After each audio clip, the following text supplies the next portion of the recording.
Education టైంలో మీరు ఏంటి సార్ మీరు చేసింది? నేను ఇంజనీరింగ్ ఏమో ఎన్ఐటి వరంగల్లో చేశాను. తర్వాత ఐఐటి మెడ్రాస్లో మాస్టర్స్ చేశాను. ఆ టైంలో మీకు జరిగిన మంచి ఎక్స్పీరియన్సెస్ ఏమైనా క్విక్ గుర్తొచ్చినాయి చెప్పండి ఏదైనా.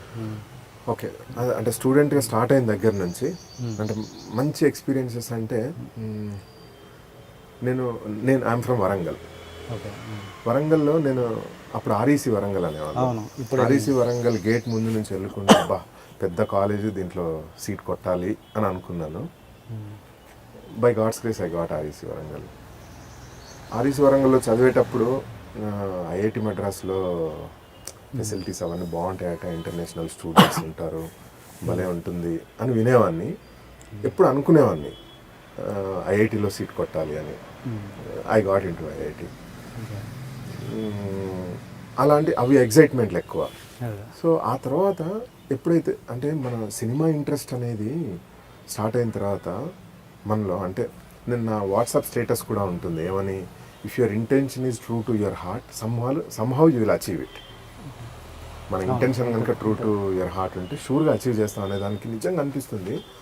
అప్పుడే విత్తనం పడింది. ఐఐటిలో ఉండగా నేను ఏం చేసేవాడిని, చెన్నై కదా ఐఐటి మెడ్రాస్ కదా, సినిమా ఇండస్ట్రీ అంతా అక్కడ ఉండేది.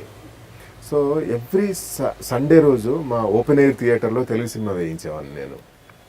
దానికి ఏం చేసేవాడిని, వెళ్ళి ప్రొడ్యూసర్ని పరిచయం చేసుకొని వాళ్ళ సినిమా ఇక్కడ హిట్ అయి ఉంటుంది, అప్పుడే 4-5 months బ్యాక్ రిలీజ్ అయి ఉంటుంది, వాళ్ళతో మాట్లాడి సినిమా తీసుకొచ్చి అక్కడ ఉన్న తెలుగు స్టూడెంట్స్ అందరికి సినిమా చూపించడం. సో అలా ఆ ఇంట్రెస్ట్ని అలా పర్సూ చేసేవాడిని అనమాట. అండ్ ద బెస్ట్ ఎక్స్పీరియన్స్ ఏంటంటే ఐఐటిలో నా ప్రొఫెసర్ ప్రసాద్ రావు గారితో. హీఈస్ లైక్ ఎ ఫ్రెండ్ యాక్చువల్గా. సో అంటే మా టాపిక్స్ ఎలా ఉంటాయంటే ప్రపంచంలో జరిగే ప్రతి టాపిక్ మా డిస్కషన్లో ఉంటుంది. అట్లా మేము ఇద్దరం కలిసి 24 hours మాట్లాడుకునే వాళ్ళం. అంటే లిటరల్లీ 24 hours. ఈ రోజు పొద్దున 9 o'clock మా ల్యాబ్లో కూర్చొని మేము ఇద్దరం డిస్కషన్ స్టార్ట్ చేస్తే రాత్రి మొత్తం డిస్కస్ చేసి తెల్లవారి పొద్దున 9 గంటల వరకు మేము నవ్వుతూనే మాట్లాడుకునే వాళ్ళం. అంత ఎగ్జైట్మెంట్ ఉండేది మా టాపిక్స్లో కానీ అదంతా కూడా. అలా he inspired me so much that ఫైనల్గా నేను నా థీసిస్ సబ్మిట్ చేసిన తర్వాత నాకు గోల్డ్ మెడల్ రావడం, బెస్ట్ థీసిస్ అవార్డు రావడం, ఇట్స్ ఆల్ నా ఎగ్జైట్మెంట్స్ అనమాట అవన్నీ.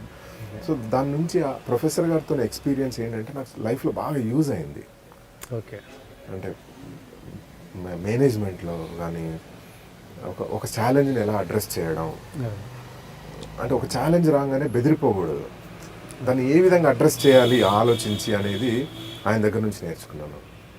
సో అట్లా he played a big role in my life అనమాట ప్రసాద్ రావు గారు.